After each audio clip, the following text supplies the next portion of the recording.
이제 말씀 보겠습니다. 오늘 말씀은 창세기 1장 24절에서 25절인데 저와 여러분이 함께 읽겠습니다. 시작. 하나님이 이르시되 땅은 만물을 그 종류대로 내되 가축과 기는 것과 땅의 짐승을 종류대로 내라 하시니 하나님이 땅의 짐승을 그 종류대로 가축을 그 종류대로 땅에 기는 모든 것을 그 종류대로 만드시니 하나님이 보시기에 좋았더라. 아멘.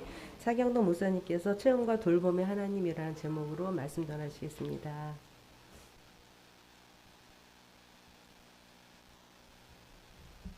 네, 할렐루야. 오늘 이 자리에 오신 여러분들에게 하늘의 귀한 은혜가 함께 하시기를 소망합니다. 새해를 맞아서 여행을 가시는 분들도 더러 계실 텐데요. 이 여행을 준비하다 보면 이런 경험을 한 번쯤 해보신 적이 있으실 겁니다. 가방을 열어보니까 공간은 분명히 남아있는 것 같은데 옷을 하나 넣고 신발을 하나 넣고 그리고 혹시 몰라서 또 하나를 넣어보면 이상하게 이 그림처럼 지퍼가 안 닫히는 경우가 종종 있습니다. 그럴 때 우리는 보통 이렇게 얘기를 하죠. 가방이 작은가 보다. 그래서 큰 가방을 또 준비를 합니다. 그래서 또 넣어봅니다. 이것저것 넣어보는데 그래도 지퍼가 잘 안 닫힙니다. 여러분, 이게 가방의 크기의 문제일까요? 물론 그것도 하나의 이유가 될 수 있겠지만 실제로 정리해 보신 분은 알겠지만 무엇을 어떤 순서로 넣느냐에 따라서 이 가방을 효과적으로 사용할 수 있게 되죠. 그래서 아무리 큰 가방이라고 하더라도 이 먼저 넣어야 될 것, 나중에 넣어야 될 것들이 뒤섞이게 되면 금세 이게 감당이 안 되게 됩니다. 자, 집에서 또 냉장고를 정리해 보신 분들은 잘 아실 것입니다.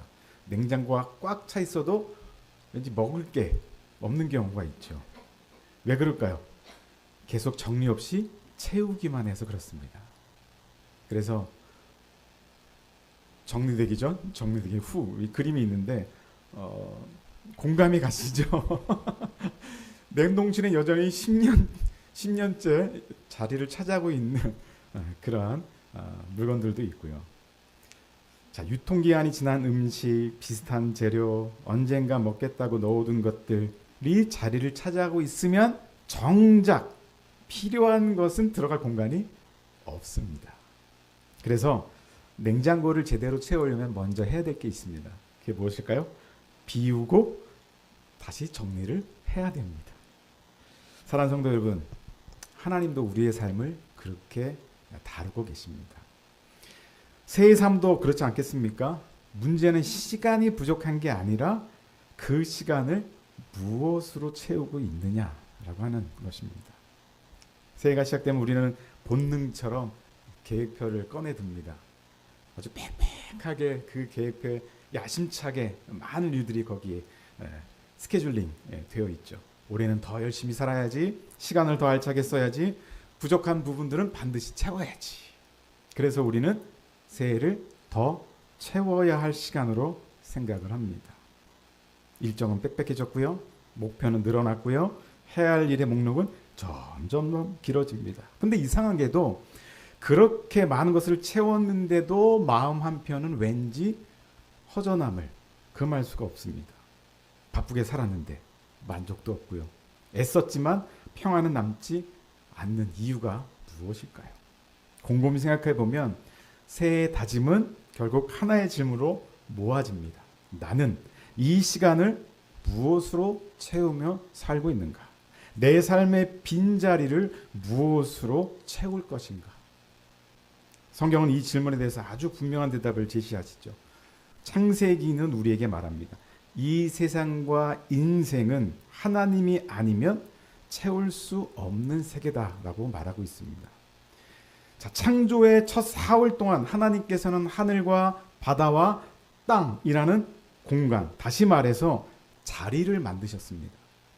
그리고 그 다음 4월 동안 하나님은 그 자리를 생명으로 채우셨습니다.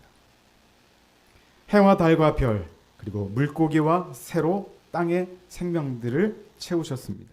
근데 이 순서는 결코 우연이 아니다라고 하는 것이죠. 하나님은 무작정 계획을 세우시는 분이 아니라 먼저 자리를 정하시고 그 자리에 맞는 채움을 주시는 분이십니다. 자리가 정리되지 않으면 채움은 혼란이 되고 질서를 잃은 채움은 결국 삶을 무겁게 만들 뿐입니다. 오늘 본문은 바로 이 하나님의 원리를 우리의 삶의 자리로 끌어오고 있습니다. 새해를 맞이한 우리가 던져야 될 질문은 얼마나 더 채울까가 아니라 하나님이 정하신 이 자리에 무엇을 채우며 살 것인가 라는 것입니다. 이 질문 앞에서 하나님은 오늘 우리에게 새로운 시선을 열어주십니다. 그리고 그 시선 속에서 비로소 참된 채움의 길이 시작이 됩니다. 첫 번째로 맹신에서 신앙으로 나아가야 합니다. 고대 세계에서 하늘의 천체는 단순한 자연물이 아닙니다. 해와 달과 별, 빛나는 존재를 넘어서서 사람들의 운명을 좌우하는 신적 존재로 여겨졌죠.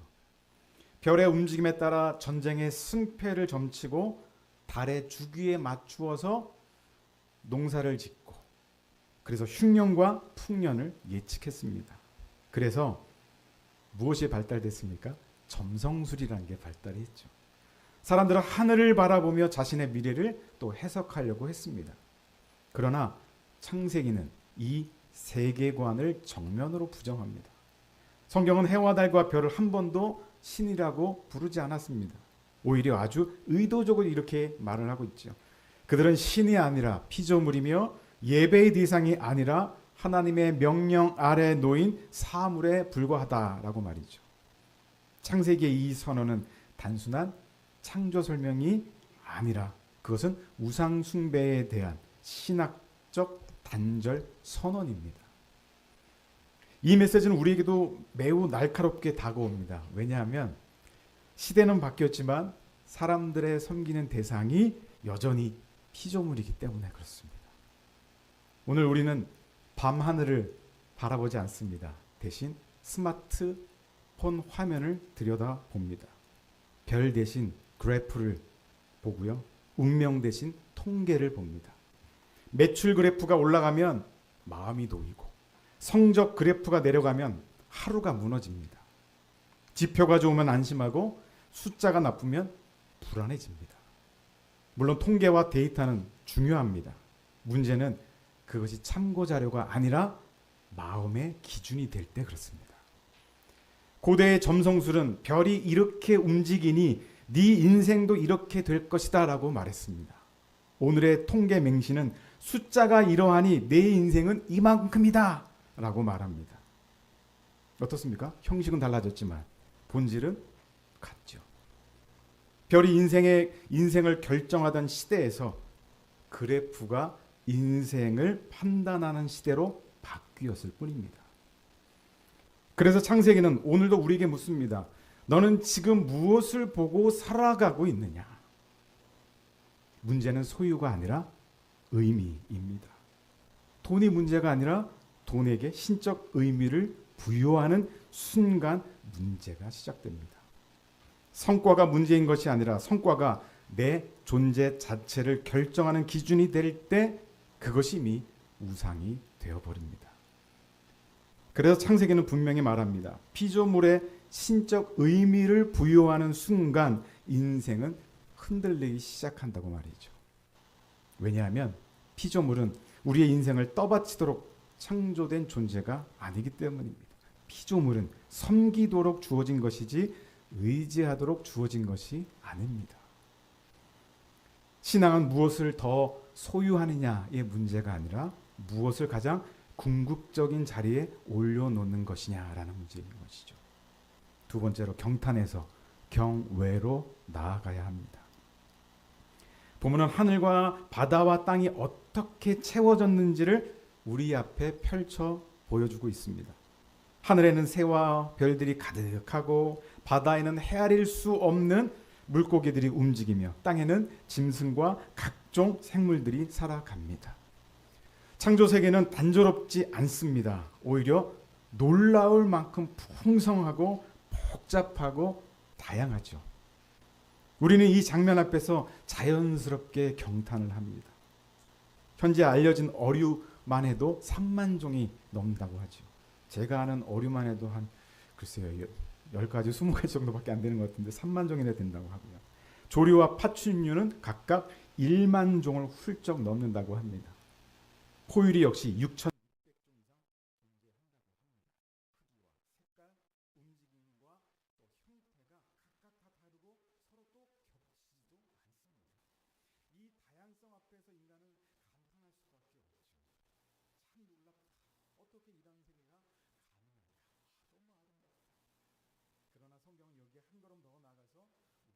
습니다.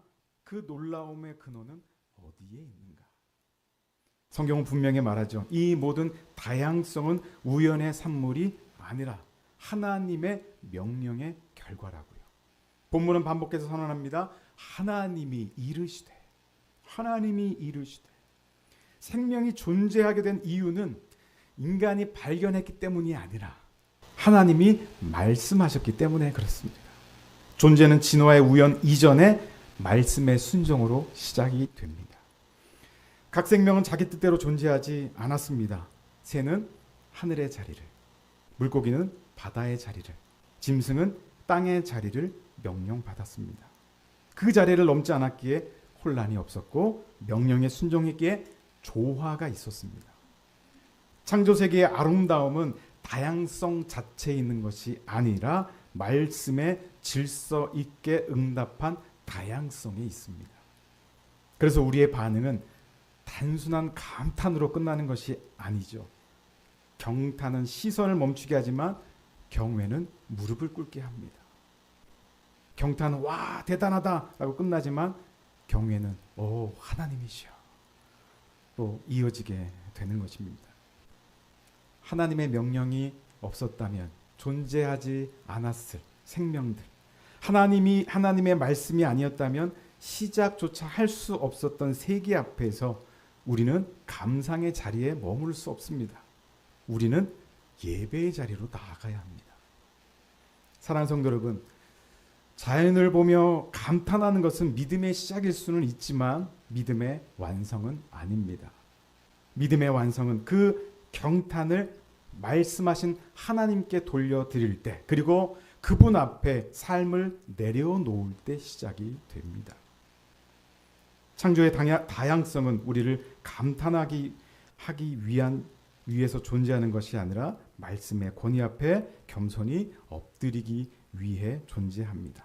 그래서 이것이 경탄에서 경외로 나아가는 믿음의 길입니다. 세 번째로 생존에서 사명으로 나아가야 합니다. 창세기 1장 14절에서 하나님은 아주 중요한 단어를 하나를 시작을 하십니다. 사용하시는데 바로 때라는 겁니다. 해와 달과 별은 아무렇게 떠 있는 존재가 아니죠. 각각의 빛에는 정해진 자리가 있고 그 자리에서 감당해야 될 일들이 있습니다. 해는 낮을 다스리고 달은 밤을 비추며 별들은 계절과 때를 분별하게 합니다. 빛의 크기도 각각 다 다릅니다. 그렇다고 해서 각각의 가치가 또 우열이 있는 것도 아닙니다. 밝음의 정도가 아니라 맡겨진 역할에 충실함이 중요한 것이죠. 마찬가지입니다. 물고기에게는 바다가 주어졌습니다. 새에게는요 하늘이 주어졌습니다. 짐승에게는요 땅이 주어졌습니다. 성경은 분명히 말씀합니다. 하나님은 어떤 생명도 아무렇게나 두지 않으셨다는 것을. 모든 존재는 우연히 그 자리에 놓여 있는 것이 아니라 하나님의 의도 속에서 그 자리에 있는 것입니다. 그리고 놀라운 사실이 하나 있습니다. 하나님이 두신 그 자리에 있을 때 그 생명은 가장 빛이 납니다. 해가 달의 자리를 빼앗으려 하지 않고 또 새가 바다에서 살려고 하지 않으며 물고기가 하늘을 차지하려 하지 않을 때 창조의 세계는 평화를 누립니다. 바로 이것이 창조의 질서입니다. 그리고 이 질서는 억압이 아니라 보호인 것이죠. 질서가 있기에 생명이 살아남고 질서가 있기에 각 존재는 자기답게 존재할 수가 있습니다. 여러분 오케스트라를 한번 머리에 그려보십시오. 여러 가지 악기들이, 다양한 악기들이 서로 다른 소리를 내고 있지만 그 소리가 잘 어우러짐으로 인해서 멋진 음악 공연이 펼쳐지게 되죠. 그런데 만약 모든 악기가 내 소리가 더 커야 된다, 더 잘 들려야 된다라고 경쟁하기 시작하면 더 이상 그것은 음악이 될 수가 없습니다. 오케스트라가 아름다운 이유는 모든 악기가 자기 파트를 알고 자기 자리에서 지휘자의 손을 바라보며 연주하기 때문에 그 아름다움이 있는 것이죠. 사랑하는 성도 여러분, 하나님은 우리의 인생을 솔로로 남겨두지 않으셨습니다. 오케스트라로 부르셨습니다. 문제는 내가 얼마나 앞에 서 있느냐가 아니라 지금 내가 서 있어야 할 자리에 서 있느냐라고 하는 것입니다. 그래서 오늘 본문은 아주 개인적이고도 중요한 질문을 우리에게 던지죠. 새해에 주님이 두신 나의 자리는 어디인가? 혹시 있어야 할 자리에서 이탈해 있는 것은 아닐까요? 남들 이목 때문에 마지못해 차지한 자리는 아닐런지요. 남들이 주목하지 않는다고 외면했던 자리는 혹시 아닐까요? 때를 아는 지혜란 앞날을 정확히 예측하는 것이 아닙니다. 언제 무엇이 될지를 계산하는 지혜가 아닙니다. 지금 내가 있어야 할 자리를 잘 아는 것이 지혜입니다.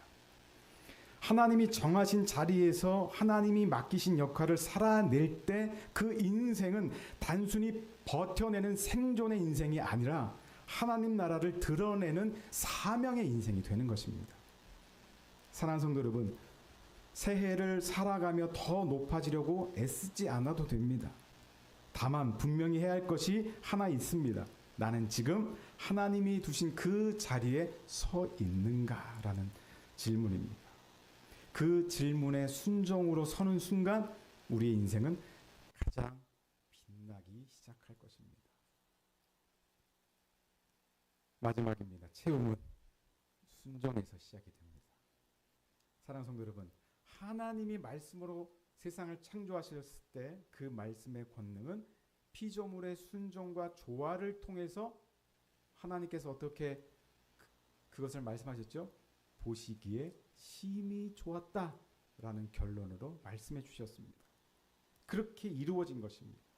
자, 빛은 빛의 자리에 머물렀고 바다는 그 경계를 넘지 않았으며 별들은 정해진 궤도를 따라 질서 있게 운행됐습니다.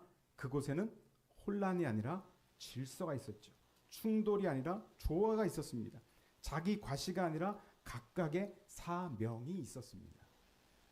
하나님은 지금도 같은 원리를 우리의 삶 가운데 사용하십니다. 하나님은 무질서를 채우기 위해 더 많은 것을 주시기보다 먼저 우리의 자리를 바로 세우십니다. 하나님은 경쟁으로 가득 찬 삶을 축복하시기보다 순종으로 정렬된 삶의 은혜를 부어주십니다. 우리가 스스로를 드러내야 할 때 삶은 공허해지지만 하나님 앞에 자신을 맡길 때 비로소 삶은 채워지기 시작합니다. 사랑하는 여러분, 채움은 소유에서 시작되지 않습니다. 채움은 성취에서 시작되지도 않습니다. 채움은 언제나 순종에서 시작이 됩니다. 하나님이 말씀하신 자리에 머무는 것, 하나님이 부르신 자리에서 흔들리지 않는 것, 그리고 그 자리에서 하나님을 신뢰하며 살아가는 것, 그때 하나님은 우리의 빈 곳을 하나님의 은혜로 채워가시기 시작하는 겁니다. 사랑하는 여러분, 하나님은 우리에게 더 많은 것을 요구하지 않으십니다. 다만 이렇게 물으십니다. 너는 지금 내가 세운 그 자리에 서 있느냐? 너는 내가 세운 그 자리에 서 있느냐? 여러분, 이 질문 앞에 어떻게 응답하시겠습니까? 하나님 앞에 어떤 것으로 하나님의 마음을 흡족하게 만들어줄 수 있을까요? 하나님, 제가 지금까지 사역을 이렇게 놀랍게 해왔습니다. 제가 여러 명들을 주님 앞으로 인도했고, 하나님, 제가 교회에서도 정말 이렇게 수많은 일들을 했습니다. 물론 하나님 그거 다 기억하십니다. 그러나 그것으로 우리가 하나님을 기쁘시게 될 수 있을까요? 순종으로 하나님이 채우실 그 자리를 묵묵하게 믿음으로 인내함으로 그 자리에 섰을 때 하나님의 채우시는 그 은혜를 통해 우리의 삶은 하나님이 보시기에 좋은 인생들, 그런 인생들이 많은 그 공동체와 교회가 더 조화롭고 더 위대한 하나님의 역사를 이룰 수 있는 교회로 세워갈 수 있고 달려갈 수가 있는 것이죠. 저는 꿈이 있는 교회가 그렇게 지금까지 왔다고 생각합니다. 수많은 우리 성도님들이 각자의 자리를 지키고 하나님께서 부르신 그곳에서 순종함으로 하나님 앞에 나아갔을 때 하나님이 채우시고 또 채우시고 그러한 은혜로 20여 년을 달려오게 되는 것이죠. 그러나 주님 오실 그날까지 이 일은 중단돼서는 안 됩니다. 계속해서 부르신 그 자리에 채우신 은혜를 통해서 하나님 나라가 점점 확장될 수 있도록 그러한 순종함으로 우리 함께 나아가야 되지 않겠습니까? 사랑하는 여러분, 여러분의 자리, 하나님이 주신 특별한 자리라고 생각합니다. 그 자리 판단하지 마시고 평가하지 마시고 감사함으로 순종함으로 그 자리를 지킬 때 하나님이 채우시는 놀라운 역사를 경험하게 될 것입니다. 이런 은혜로 이 한 해도 달려가신 저와 여러분 되시길 주님으로 축원드립니다.